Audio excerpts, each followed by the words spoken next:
सनातन धर्म को लेकर इस देश में नए सिरे से बहस छिड़ी हुई है, लेकिन बहस इस बात को लेकर भी है कि बाबाओं में आपस में वाक युद्ध हो रहे हैं। एक तरफ अनिरुद्धाचार्य हैं जो अपने बड़बोले बयानों की वजह से लगातार महिलाओं के निशाने पर हैं, तो एक तरफ हैं करोली शंकर महादेव, जिनकी ओर से दावा यह किया जाता है कि अब तक उन्होंने 10 लाख लोगों का इलाज प्राचीन पद्धति की ओर से किया गया।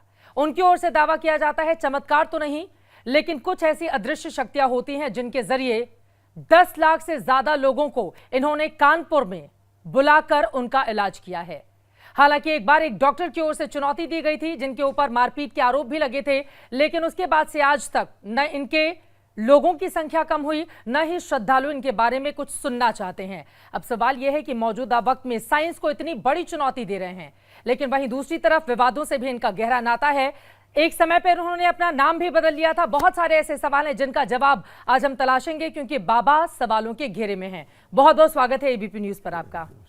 कैसे हैं आप करोली सरकार जी? क्यों रहते हैं इतने विवादों में आप? लोगों को पसंद है विवादों में रखना, या आपको खुद पसंद है विवादों में रहना? हम तो आनंद में रहते हैं। विवादों से फैन फॉलोइंग बढ़ जाती है, श्रद्धालु बड़े आते हैं। हम उस विचारधारा के नहीं हैं। हम इस विचारधारा के अनुभव आपको हो, सच का, सत्य का अनुभव हो, उस आधार पे आप जुड़े। हम उस विचारधारा के हैं। ये कौन सी पद्धति है जिसके जरिए 10 लाख से ज्यादा लोगों के इलाज का आप दावा करते हैं? ये सनातन वैदिक पद्धति है जो हमारे ऋषि मुनियों के द्वारा पहले से ही, पूर्व हमारे समय से ही चला आ रहा है, जो हमारी शिक्षा से गायब हो गया। हमारी शिक्षा में इसको गायब कर दिया गया, तो हमारे बच्चों के पास इसकी सूचना गायब हो गई। जब सूचना नहीं हो तो उसके आधार पर अनुभव भी खत्म हो गया। तो दरबार ने इस पर अनुसंधान किया, और ये अनुसंधान हमारा पिछले 40 वर्षों का अनुसंधान है। 40 वर्षों का है अनुसंधान है। अच्छा। और उस अनुसंधान के आधार पर मैं बहुत ही प्रेम पूर्वक कह सकता हूँ कि 400 प्रकार की ऐसी डिजीज हैं जो लिपिबद्ध हैं, और जो व्यक्ति आते हैं वो बकायदा हर पेपर पर साइन होते हैं पहले दरबार में, उस पर एफिडेविट देते हैं, हलफनामा देते हैं कि ये आपकी जो स्मृतियां हैं ये नष्ट होंगी, और ये स्मृतियां एक दिन में ही नष्ट होती हैं आपके वैदिक परंपरा को अपनाने से मात्र, आपकी आस्था विश्वास श्रद्धा के आधार पर, और आपके द्वारा किए गए प्रार्थना और संकल्प के आधार पर। आप तो कैंसर भी ठीक करने का दावा करते हैं। बताइए, अभी इंडिया में कोई ऐसी मेडिसिन बनी नहीं है, उधर रशिया तैयार कर रहा है, लेकिन बाबा कहते हैं मैंने तो कैंसर के मरीजों को ठीक कर दिया है। ऐसा मेरा आपने कोई उद्घोष सुना है कभी कि मैंने कहा कि कैंसर ने ठीक कर दिया? लेकिन इस तरह की बातें आती हैं आपके आश्रम से? बेवकूफ है, बेवकूफ लोग इस तरह की चर्चा करते हैं। दरबार इन 400 डिजीज की बात कर रहा है जो न्यूरो डिजीज हैं, जिनके आधार पर व्यक्ति परेशान, और इसका इलाज मेडिकल साइंस के पास। आप कैंसर तो नहीं ठीक करते हैं ना? कैंसर की बात ही नहीं करते ना हम लोग, तो रोग के कारण की बात करते हैं कि जो रोग का कारण है वो नष्ट हो, वो स्मृति नष्ट हो, क्योंकि स्मृतियों के आधार पर रोग है। स्मृति के आधार पर हमारा जन्म होता है, और स्मृति के आधार पर मृत्यु है। स्मृति के आधार पर मेरा रोज का जीना है। आज अगर मैं आपके सामने बैठा हूँ तो अपनी किसी स्मृति के आधार पर, आप यहाँ बैठी तो किसी स्मृति के आधार पर। स्मृति के आधार पर रोग कैसे हो सकता है? स्मृति ही रोग है। स्मृति, अगर आपके को किसी ने गंदी बात बोली है तो आपको बार बार आपको समस्या होगी, और अगर वो स्मृति हटा दी जाए आपके अंदर से कि है ही नहीं, तो आपको बार बार पिंच नहीं होगा, आपको समझ में आएगा ही नहीं, कोई रोग ही नहीं है, कोई कष्ट। अरे जब बीमारी होगी, दर्द होगा, तकलीफ होगी, तो फिर वो स्मृति में आएगा ही ना। अगर मैं बीमार हूं तो वो मेरी स्मृति का हिस्सा है, तो मैं उसको कितना भी भूलने की कोशिश करूं, ऐसा तो होगा नहीं कि मेरा सारा दर्द ठीक हो जाएगा। मुझे तो डॉक्टर के पास जाना ही होगा उसको ठीक करने। भुला सकता हूं। बताइए क्या भूलना चाहती हैं आप?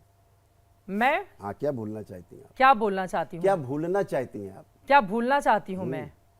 अब ऐसा तो अभी कुछ सोच के नहीं बैठी कि क्या भूलना चाहती हूँ मैं। तो आप अगर कोई भी नकारात्मक स्मृति आप में है, अगर आपके अंदर कोई इस तरह की स्मृति जो आपको जीने नहीं देती, चैन से नहीं रहने देती, अगर वो आपकी स्मृति आपकी प्रार्थना और संकल्प से नष्ट हो जाए, इसमें क्या आपत्ति किसी को? प्रार्थना से गुरुजी कैसे नष्ट हो सकती हैं? तो बीमारियां कैसे नष्ट हो सकती हैं? अनुभव कर लीजिए।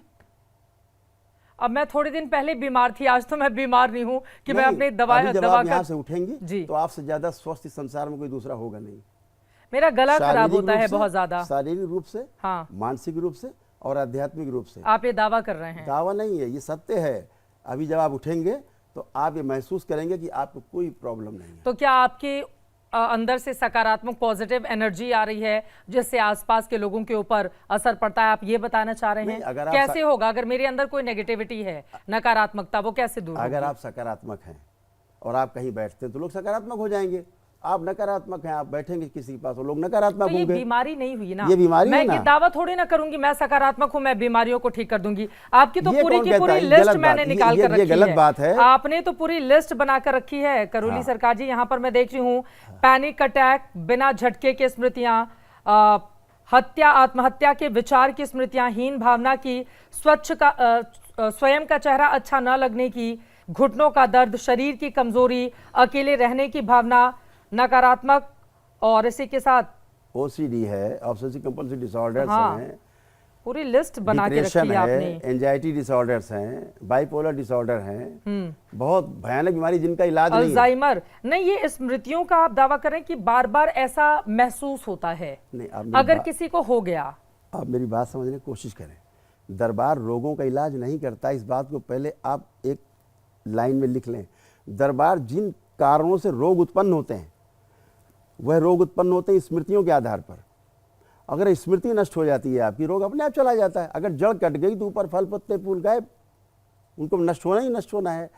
तो अभी यही तो विज्ञान है जिसको समझने में लोगों को समय लग रहा है। लेकिन मैं चाहता हूं कि यह विज्ञान जिसका अनुसंधान दरबार ने किया वो शिक्षा में लागू हो, ये शिक्षा में आए, बच्चों को बताया जाए, बच्चे इसको समझें कि यह भी एक विज्ञान है। हमारे सनातन वैदिक पद्धति से हम बिना औषधि के केवल अपने प्रार्थना संकल्प से अच्छे हो सकते हैं। आप खुद तो अपने बेटे को मेडिकल की पढ़ाई पढ़वा रहे हैं और आयुर्वेद है, वो भी एक वेद है। वैदिक पद्धति से लोगों को ठीक करने का हमारे दावा बच्चे कर ने रहे हैं। एलोपैथी से पढ़ाई नहीं की है, आयुर्वेद से की है, और आयुर्वेद का मैं सम्मान करता हूँ। जहां पर असाध्य रोग है वहां पर आयुर्वेद की औषधियों के बगैर आदमी ठीक ही नहीं हो सकता। ये मैं न्यूरो डिजीज की बात कर रहा हूँ, जो 400 डिजीज की मैं बात कर रहा हूँ। और जो दरबार से लोग जाते हैं, लास्ट में एक इवैल्यूएशन फॉर्म होता है जहां पर लिखा होता है कि यदि आप दरबार के इस वैदिक अनुष्ठान से असंतुष्ट हैं, आपको कोई लाभ नहीं हुआ है, आप क्लेम करिए, आपने जो भी खर्च किया वापस ले लीजिए। माहौल बना देते होंगे ना, एक होता है कि बाबा के दरबार में आदमी जाता है, पूरा माहौल बना देता है, वहां पर जाकर बिल्कुल बाबा के वश में, मतलब वशीकरण होता है। आदमी फिर क्या करेगा? क्या वशीकरण है कुछ अंगूठी? अरे आपके दरबार में वैसा माहौल रहता होगा ना? नहीं, कुछ पहना तो नहीं है आपने? कोई ताबीज गंडा, कोई धागा धुगी, कोई नहीं, कुछ भी नहीं पहना है बाबाओं जैसा कोई वो। केवल रुद्राक्ष आपने पहना है, कुछ नहीं पहना है। मैं तो लोगों से मिलता भी नहीं हूँ, स्क्रीन पे मिलता हूँ।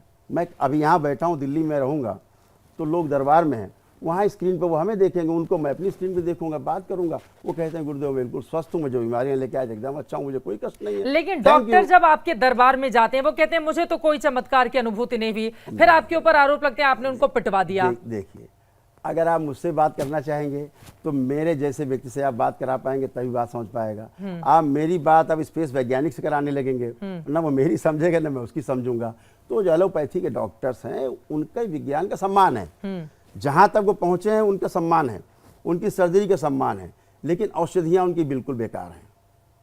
उनके पास 3 औषधि के अलावा चौथी औषधि नहीं। तो आप डॉक्टर ही बन जाइए ना, फिर बाबा बनने की क्या जरूरत है? मैं डॉक्टर से आगे की बात कर रहा हूँ। आप डॉक्टर से भी आगे की बात कर रहे हैं, आप भ्रम सनातन फैला रहे हैं लोगों के बीच में। ठीक है ना, इसको भ्रम मान लीजिए। हाँ, अगर सनातन वैदिक अब गरीब लोग आते हैं, उनको ना समझ होती है, बेचारे गरीब लोग, कम पैसे वाले, उनके अंदर भ्रम नहीं पैदा करते हैं। निःशुल्क इलाज होता है उनका, निःशुल्क स्मृतियां नष्ट होती है, निःशुल्क सारे अनुष्ठान होते हैं उनके। आइए देखिए रिकॉर्ड, आइए दरबार, आपका स्वागत है। तो स्मृतियां नष्ट करने के लिए कोई वैदिक मंत्रोच्चार भी करते हैं? कुछ नहीं करना होता है। दरबार के ब्राह्मण वैदिक परंपरा से जो भी हमारे यहाँ अनुष्ठान कराए जाते हैं, हवन इत्यादि होते हैं, उसमें लोग शामिल होते हैं केवल, और अपने लिए प्रार्थना संकल्प करते हैं। जो हमारे आचार्य हैं दरबार के, ब्राह्मण हैं, कम से कम 30 ब्राह्मण हमारे दरबार में हैं, जो आचार्य हैं एकेडमिक, वो इन सब पद्धतियों को के आधार पर लोगों को अनुष्ठान में शामिल करते हैं। ब्राह्मणों को ही आपने भर के रखा हुआ है, आरोप लगेंगे आपके ऊपर जातिवाद के। ठीक है, आप कह रहे हैं ब्राह्मण ही इलाज करते हैं इसका। जैसी दृष्टि उसको वैसी सृष्टि दिखाई देगी। जिसमें कामुकता है उसको कामुकता का ही वर्णन करेगा चारों तरफ, जिसमें अच्छा अच्छा है वो अच्छी बात करें। आपके कुछ और विवादों पर मैं आऊं उसके पहले मैं आपसे निवेदन करूंगी कि एक बार जरा जिक्र कीजिए कि आखिर वो कौन सी पद्धति है जिसके जरिए आप इलाज करने का दावा करते हैं और उसकी पूरी की पूरी प्रक्रिया क्या होती है। मान लीजिए कोई आपके वहां जाता है, मैंने देखा कि आप बैठे हुए मंच पर सामने माइक में अपना वक्तव्य दे रहा होता है कि मैं इस बीमारी से पीड़ित हूं और मुझे मैंने देखा उसको चक्कर आते थे, गिरता था, तो उसको आपने 3 बार उठक बैठक करवाई और फिर आपने कहा तुम ठीक हो गए हो, वापस जाओ। फिर वो अपने बेटे की बात करता है। हाँ, मैंने कहा चेक कर लो आप ठीक है कि नहीं। यस मैं ठीक हूँ, उसकी बात पूछिए ना। मैं नहीं कह रहा हूँ कि आप ठीक हो गए, वो कह रहा है कि मैं ठीक हूँ। कुछ लोग तो ये भी कहेंगे ना अपने ही लोगों को बिठा के बाबा वीडियो तो बनवाते हैं। मेरे पास यही तो काम है, रोज रुपया सबको देता हूँ, अपने लिए बुलवाता हूँ, यही तो मेरे पास काम। मेरे पास तो पेड़ लगा है ना रुपए का। ये दरबार चंदा नहीं लेता, ये दरबार किसी से चंदा नहीं लेता 1 रुपया। तो इतना पैसा कहाँ से आता है बाबा के पास? दरबार वैदिक अनुष्ठान से जो पैसा आता है उसी को खर्च करता है इन सब पे। क्या है प्रक्रिया आपकी, कैसे होती है, जरा इसके बारे में बताइए। इसके लिए अनुभव करिए, कभी दरबार आइए। दरबार में आऊंगी तभी हो पाएगा, अभी नहीं बताएंगे। नहीं, दर्शक हमारे कह रहे हैं कि बाबा जी से पूछिए जरा। हाँ ठीक है ना, अगर आप पूछना चाहते हैं तो सिर्फ इतना समझ लीजिए कि वैदिक परंपरा के द्वारा, सनातन वैदिक परंपरा के द्वारा दरबार में आपके अंदर अगर आस्था, विश्वास और श्रद्धा है आपके अंदर उस सनातन वैदिक परंपरा के प्रति, और आप अपने प्रार्थना संकल्प से स्वस्थ हो जाते हैं, ये विद्या है, इससे अतिरिक्त कुछ नहीं। और दरबार ये भी कहता है कि अगर आप ऐसा आपको नहीं लग रहा है कि आप नहीं स्वस्थ हो रहे हैं तो आप क्लेम करिए खड़े होकर सामने। उसके लिए दरबार समय देता है। आखिर में जाते समय एक इवैल्यूएशन फॉर्म होता है जिसे भरना होता है कि मैं स्वस्थ हुआ या नहीं हुआ। वो भर के जाता है कि मैं स्वस्थ हुआ तो ठीक है। मतलब गंभीर बीमारियों को नहीं, जो स्मृतियां होती हैं, आदमी को लगता है कि मैं इसका शिकार हो गया हूं, उन बीमारियों को आप खत्म करते हैं, उनके मन से वो विकार हटा देते हैं कि नहीं आप बिल्कुल स्वस्थ हैं। बार बार इसको अपने दिमाग में मत लाइए, आप इसका दावा कर रहे हैं। तमाम शारीरिक, मानसिक और आध्यात्मिक जो कष्ट हैं वो एक दिन में ही समाप्त हो जाते हैं, पहली बात जो कष्ट हैं। लेकिन जो असाध्य बीमारियां हैं वह आपके प्रार्थना संकल्प से इसलिए धीरे धीरे मुरझाने लगती हैं क्योंकि आप उधर औषधि ले रहे हैं उस असाध्य रोग की, और इधर से उस कारण था उस रोग का, जो कर्म भोग थे। हमारे जो सिद्धांत हैं वैदिक कि हमारे कर्म भोग जैसे होते पिछले जन्मों के, मेरे द्वारा किए गए या मेरे पूर्वजों के द्वारा किए गए कर्मों के, उन स्मृतियों के आधार पर उनको रोग रहे हैं, उन रोगों के आधार पर स्मृतियां छूटी मृत्यु के बाद, वो स्मृतियां हम में रहती हैं और उन स्मृतियों के आधार पर हम में रोग बनते हैं। अगर वो स्मृतियां नष्ट कर दी जाएं तो रोग और कष्ट अपने आप ही समाप्त हो जाते हैं। आप असाध्य रोगों का भी इलाज आयुर्वेदिक जड़ी बूटी से करते हैं? आयुर्वेदिक से, आयुर्वेद से जो असाध्य रोग हैं उनका आयुर्वेद पद्धति से हमारे डॉक्टर्स हैं, ये सारे डॉक्टर्स हैं, दरबार में डॉक्टर्स भी हैं सारे, वो उनका इलाज करते हैं। तब लोग क्यों कहते हैं ये बड़ा तंत्र मंत्र करवाते रहते हैं अपने वहां पर बुलाकर और फिर सबको सम्मोहित करके फिर इलाज करने का दावा करते हैं बाबा? सम्मोहित क्या होना हो, सम्मोहन काहे का है, इसमें काहे का सम्मोहन है, किसको किसको आप सम्मोहित करेंगे? आप स्वस्थ होते हैं, सबसे बड़ा सम्मोहन यही है। ये अच्छा आप देखते हैं कि 10,000 लोग हर महीने इकट्ठे होकर दरबार से आके दीक्षा लेते हैं, हमारे बाबा से दीक्षा लेते हैं, बिल्कुल हमारे गुरुदेव से। मैं दीक्षा देने का माध्यम हूँ, ठीक है, मैं अपने गुरुदेव की ओर से दीक्षा देता हूँ। तो वह क्यों आते हैं? कृतज्ञतावश कि वो स्वस्थ हुए हैं, उनका परिवार स्वस्थ हुआ है। तलाक के केसेज हैं, आप मेरे सामने खड़े करिए ना 2 तलाक लेने वाले लोग और देखिए, अगर आपके सामने इसी स्टूडियो में बुलाइए आप, अगर वो ये कहें आपके सामने कि हम तलाक नहीं लेना चाहते, बिल्कुल नहीं चाहते, आप उनका ब्रेन वॉश कर देंगे? बिल्कुल नहीं करते, स्मृतियां नष्ट हो जाएंगी गंदी। तो टीवी पर बैठकर जो हमारे इस तरह के मान लीजिए परिवार के लोग हैं वो सुन रहे हैं, उनकी स्मृतियां नहीं, बाबा के दरबार में ही आना पड़ेगा, ऐसे भी नष्ट हो जाएंगी। तो बताइए कैसे कैसे करेंगे? बुलाइए किसी को, आप खड़ा करिए। और जो लोग सोच रहे होंगे, बहुत सारे ऐसे लोग होंगे जो सोच रहे होंगे कि बाबा के पास पहुंचना तो बड़ा मुश्किल है, अगर वो कुछ बताएं, कोई उपाय बताएं। मुश्किल है, आना मुश्किल है, वो जा नहीं पाएंगे, घर में ठीक हो जाएंगे, ऐसे व्यक्ति को बहुत धन्यवाद, अपने घर में रहे, दरबार से प्रार्थना पूजा करे, ऐसे घर में ही लोग स्वस्थ होते हैं। ठीक है, चलिए, बाबा के बहुत बड़े बड़े अपने दावे हैं लेकिन मेडिकल साइंस इनको प्रूव नहीं करता है, तो बाबा के दावों को हम इतर रखते हैं। ये भी बात सच है कि हजारों की तादाद में लोग हर रोज जाते हैं इनके आश्रम में कानपुर में और वहां पर उनकी ओर से दीक्षा ली जाती है। पागल तो है नहीं जो 10,000 लोग हर महीने आकर के दीक्षा लेते हैं कृतज्ञतावश, कि जो कहीं ठीक नहीं हुए, औषधियों से ठीक नहीं हुए, क्योंकि नकली रोग हैं। 90% रोग ही नकली है व्यक्ति में, और उन नकली रोगों का जब असली इलाज चालू होता है एलोपैथी या किसी विद्या से भी, तो फिर जो केमिकल बॉडी में रक्त में मिश्रित होता है उसके कारण फिर रोग उत्पन्न होना शुरू होते हैं। इसलिए मैं कहता हूं कि 90% जो मानसिक रोग हैं उनके कारण शारीरिक कष्ट महसूस होते हैं, लोगों का जीना मुश्किल है। अगर वह नकारात्मक रोगी स्मृतियां नष्ट हो जाएं तो व्यक्ति को रोग है ही नहीं पहले से, केवल स्मृतियां हैं, उनके पूर्वजों की स्मृतियां हैं। दरबार उनके पूर्वजों की मुक्ति कराता है, पहले पूर्वजों की मुक्ति होती, पूर्वजों को जो कष्ट रहे अपने स्मृतियां रही मृत्यु के समय की, वो स्मृतियां बनी रहती हैं वंशजों में, उन स्मृतियों के आधार पर रोग बनने लगते हैं। वैसे ही आप सुनते होंगे कि पिताजी को हार्ट अटैक हुआ था, मुझे भी हार्ट की समस्या है। दरबार कहता है बीमारी नकली है, ये बीमारी ही नकली है। पिताजी को ये कैंसर था, मुझे भी कैंसर हो रहा है, ये नकली बीमारी है।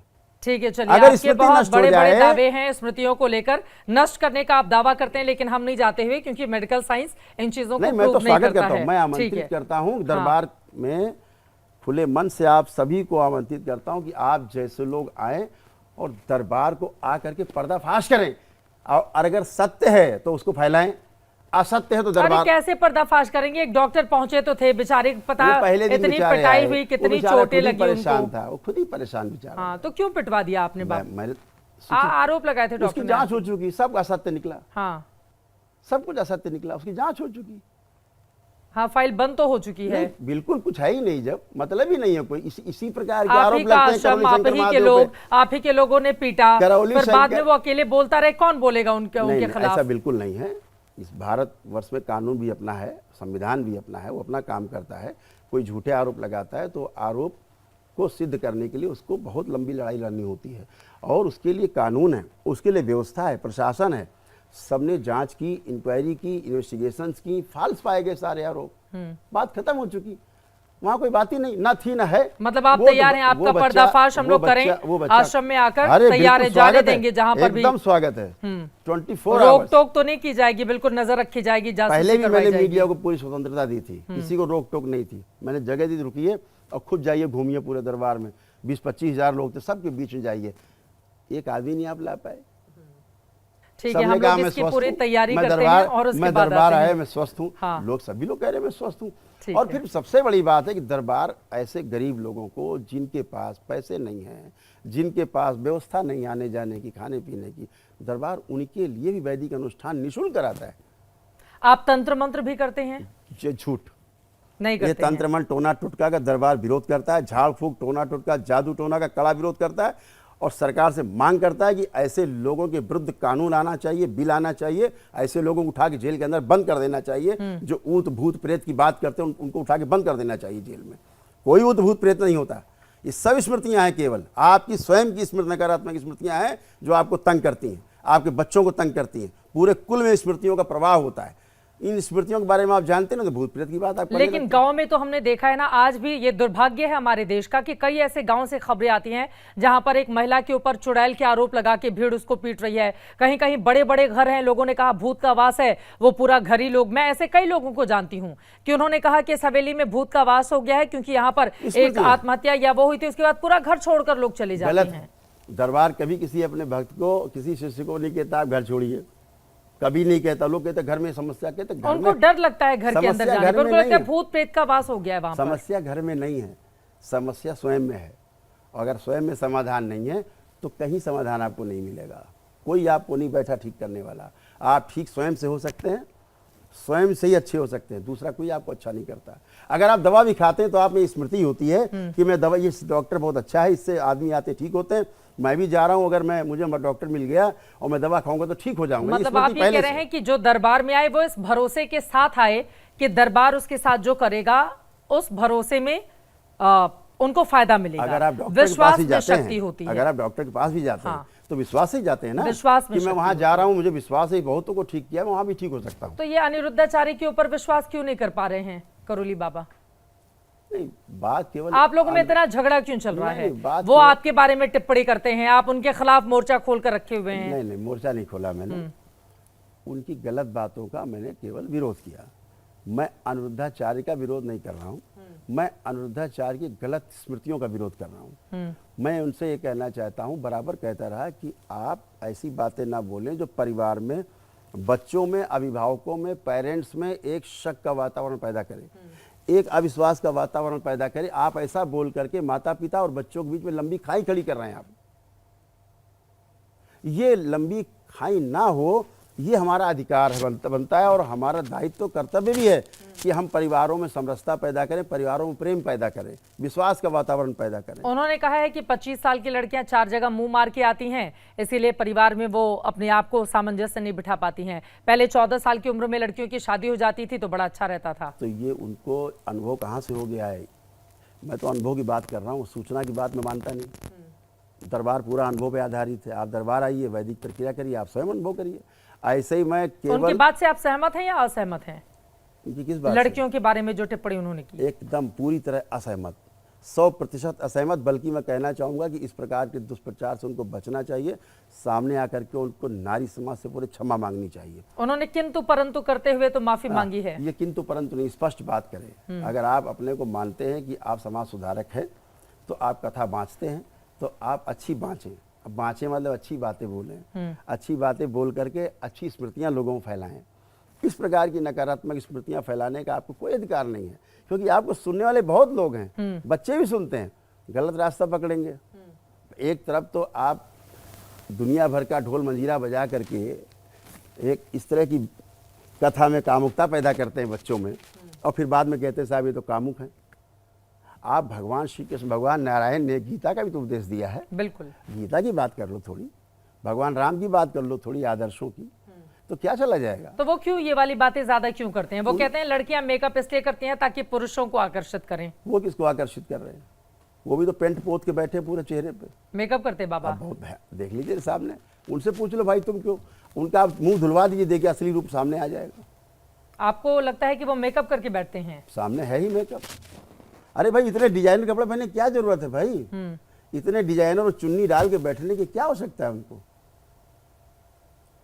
काजल वाजल तो लगाते हैं, अगर कुछ कमी है, अगर हैं। कुछ कमी महसूस होती है आपको अपने सौंदर्य में, तो आप उसको बाहरी आवरण से पूर्ति करते हैं।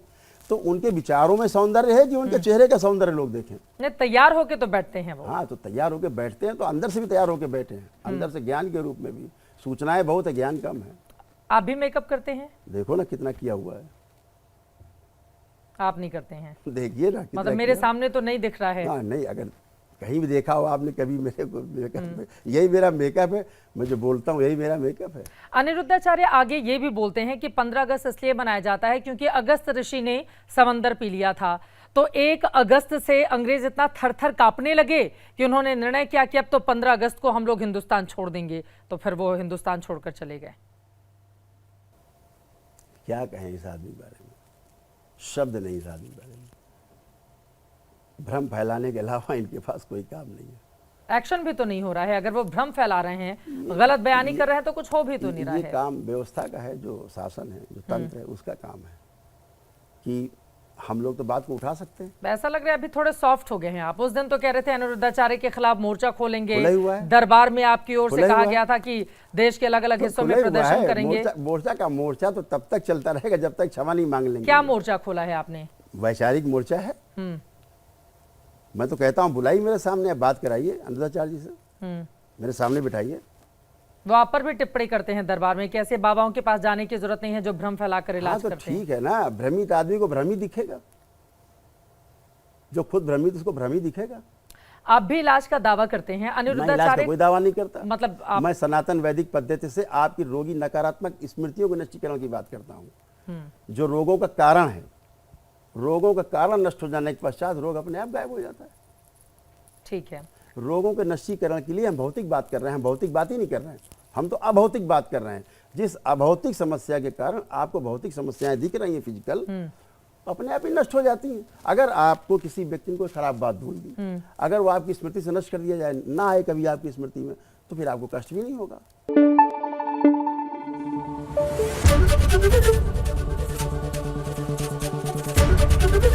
एबीपी न्यूज आपको रखे आगे।